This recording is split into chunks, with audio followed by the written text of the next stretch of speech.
Hey y'all, welcome back to the channel.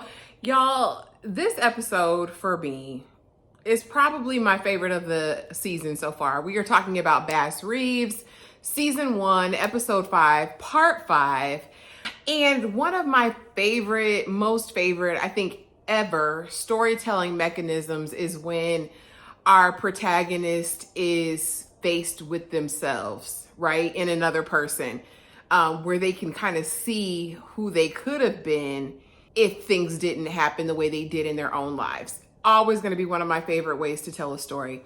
If you're new here, my name is Ashley, and this is My Sweet Perspective, where I talk about all things entertainment related. So reality, scripted dramas, movies, but mainly scripted TV shows. And I am back to talk about Bass Reeves, episode 5. And y'all, a lot was going on. So the episode opens up, and Bass Reeves, okay, he's been out hunting for 41 days, apparently. He's got a whole chain gang all on his own. And he is ready to go ahead and bring them to the judge and collect the bounties, honey. And when I say collect the bounties, if that lady would have taken any longer to count the money, we'd have been there another couple days, because that's how much money, that's how big the bag was, okay, that Bass was getting. So again, it's all starting to make sense, not just the oath he took, but the fact that it's super lucrative, right? We also get introduced to another Black U.S. Marshal in this episode named Ike. And he's like, man, save some of the criminals for us. But, Bass is ready to get home to the family because, again, it's been 41 days and he's got young kids. And he's like, I need to see Jenny. I need to see my babies. And so as he's walking out, Dennis Quaid's character, forgive me because I don't remember his name, but we know the marshal who, honey, had race relations issues with the indigenous peoples, is like, Judge Parker has this other assignment for you. And Bass is like, you do it. And he's like, man, you didn't know I've been relegated to desk duty. I can't do it. And so Bass is like, well, I don't know what to tell you. I'm going home. Also during the scene, we did get to see Judge Parker, again, played by Donald Sutherland, who, I stand, again, since Buffy the Vampire Slayer, the movie, okay? If you know, you know. But, he doesn't discriminate. He hangs white, Black, indigenous, and others all alike, honey. Because that seems like all I see him doing is sentencing people to the gallows, okay? And so Bass goes home, and he and Jenny making up for lost time, honey. But we do kind of get the first insight into what taking this position has really done to his family life, right? So he's in, and the kids are all there, and he's expecting them to be so happy to see him, baby, and they study, and they ain't even looked up from the studies. And he's like, oh. And so then Sally comes down, and of course Sally is his older baby, so she is fully aware. She's like, Dad, you're here. There's a carnival. We get to go to the carnival. I'm so excited. And so he plays it out. He and Jenny have a intimate night and finds out that she might be pregnant again. And he says, why? So another kid doesn't know who I am. They get Bucky naked. Well, the next day they're eating breakfast, all cozy, thinking they're a happy family, thinking they have some days with their dad and husband. And Billy Crow is knocking on the door, honey. And she's like, that's what we're doing. Meanwhile, and I skipped over this part, but in the beginning, we do see them undercover doing kind of a sting operation. Billy Crow gets grazed in the neck, and somebody's on Billy's side. I'm going to chalk it up to immaturity, but he has been making mistakes, and we'll get to that later on in the episode. So that day, he kind of tells Jenny, I have to go back out. And she's like, Bass, you could buy me all the pianos, all the choirs, all the singers, and it still wouldn't mend our broken hearts. Which, Jenny, it's fair, but I don't know if it's quite fair. He's one of the only Black men to hold this position. The pressure that's on him to provide for the household where y'all came from, I get it, but then I don't, because sis, he got to do what he got to do. I feel you. But he loves y'all. He loves you. And it's gonna get better. It's gonna get better. And so he heads back out with Billy Crow. And next thing we see them with another Black gentleman. And again, we're gonna kind of dive into, again, the relationship now between Bass and Billy, and Bass and this new gentleman that they have captive.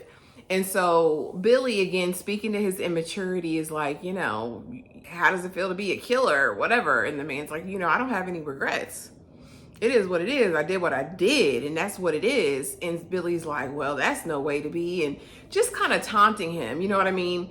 It starts to rain, and he's like, you know, you're going to be a soggy. And it's like, and so Bass kind of, you know, has to check him for a moment and is like, you sound crazy, basically. I'm paraphrasing, but Billy, you sound crazy. You've been messing up. I remember when you asked me in the beginning if you think you were cut out to be a deputy marshal.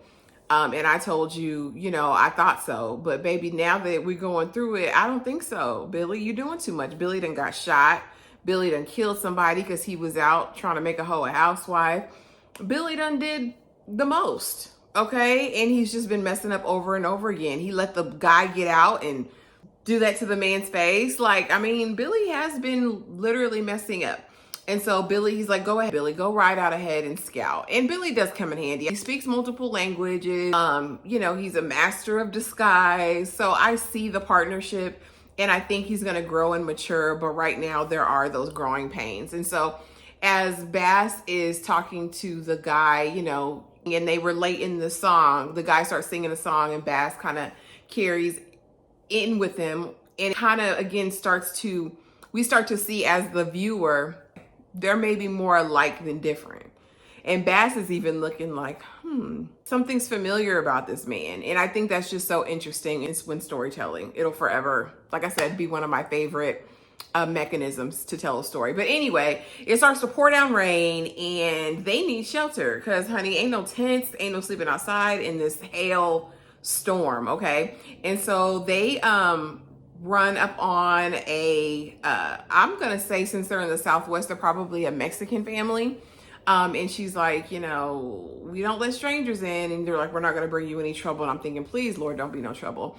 And they're not. They invite them in. But as Billy's looking around, he's like, don't drink that. Bass, don't drink that. Look around. And we see that they're he's either like a shaman or a witch doctor, or she's a witch doctor. And it's her, really, because as they're sitting eating, she looks at Bass and she's like, death is coming your way. And he's like, tell me something I don't know, okay? And so she offers to do a cleansing, and Bass like, no, we know Bass is saved, sanctified, and filled with the Holy Ghost. He not going for it. So the rain finally subsides, and we get to hear the captive's story, right? We know he killed a state councilman down in Texas, and he starts to talk to us about how he was in Galveston when they announced their freedom, but how the freedom that was announced was only in word. Exactly, right? And we all know that this is Juneteenth. We know how Texas didn't receive words of the Emancipation Proclamation until how many months later, whatever it was.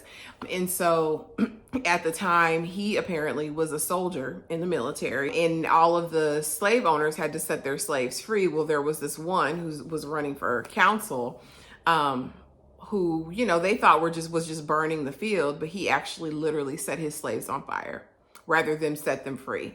And so this is the man he killed, and we find the backstory. And even when he's talking to Bass, Bass is like, it could have been me. Because we all know what happened with Bass. It could have been Bass, you know, but Bass said, he's like, and I know you done took some people out, Bass. And he was like, yeah, but you know, I have to deal with the consequences of that and the feeling of that after the fact. And he said, well, you know, he did kind of double down. I don't have no remorse. They deserve to die. Yes, they deserve to die, and I hope they burn in hell. And so we know that Bass is a man of duty and honor, and it's just consistently shown throughout. Even when he was talking to Jenny before he left, he's like, I made an oath. And she's like, well, what about the oaths you made me? And he's like, I have a duty here. And so they get the cuffs out, and he puts the cuffs back on the man. So they did have that moment of simpatico, and we know what it was. And I was kind of hoping in my heart of hearts that he would let him go, but Bass, he's just never going to do that. Meanwhile, back on the home front, Sally was upset because Bass didn't take her to the carnival. So the mom decides to let little guy go ahead and take her to the carnival. Carnival's going good, honey, but Miss Sally don't take no mess. I don't know what time Sally thought she lived in. I mean, I'm not mad at her, but I'm kind of mad at her. So Sally, they're standing in line, and this little white girl comes up and she cuts in front, and Sally's like, no, baby, That's not what you do. And the little girl was like, you belong in the back. That's where you belong. And Sally kind of read her for filth. And then the brother of the little girl comes and gets her, gets out of the way. So they think it's all good and all done. Well, they're walking back home that night. And the boy, the brother, and like 3 of his friends confront them talking about, you shouldn't talk to my little sister like that. And he pushes Sally. Well, why he push her? Because baby, she threw that first one and it was on and popping. Oh boy had to jump in to try to defend her honor, but he's not about that life. Sally, you got him in some mess, Sally. And now he's gonna have to pay the price because after the fight, the 4 boys run away, but we know it's not done. We know that's how they do, okay? And we know it's gonna be repercussions. So my prayer is that Bass gets back home in time, okay? So meanwhile, back on the road, Bass, they enter an encampment. And who do we see? I don't know if it's Romulus seeing Remus or Remus seeing Romulus, but his wolf brother, who we know Bass needs to give him the business for what he did to Curtis, if that's his name. Forgive me if that's not the little boy's name that he killed. But it's going to be on and popping, honey. And that's how the episode ended. So if you're still here, thank you so much for watching. Please be sure to like, comment, and subscribe. Y'all, tell me what you think is going to happen. Is Bass going to just open fire? Because his wolf brother got a whole badge too now. Okay, but y'all, again, this was probably my favorite episode of the season. Just speaking to who Bass is, his character, and who Bass could have been, right? Bass could have literally been on his way to the gallows. So I thought it was beautiful storytelling as usual. Again, y'all, like, comment, subscribe. Like, we are so close to 500. I could taste it. I could taste it. I could taste it. I could taste it. But if you're still here, thank you. And I will see you guys in the next video. Bye.